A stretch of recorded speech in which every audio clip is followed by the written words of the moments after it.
এইখানে ধরেন ওইখানে গিয়েছে আমরা নতুন ভাবে কামলা খাইছা আমাদের ফিউচার করতে হবে, আর এইখানে তো বসের মতো ছিল, তাই না?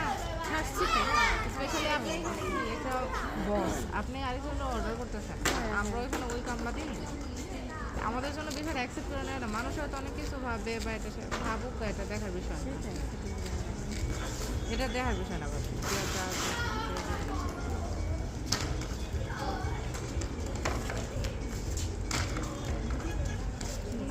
জায়গা ভাবে কাজটা বাড়তে আছে আসলে আমি জব দিয়ে আসি। না না, উনি আমার কাছে গেছিলাম তো পরে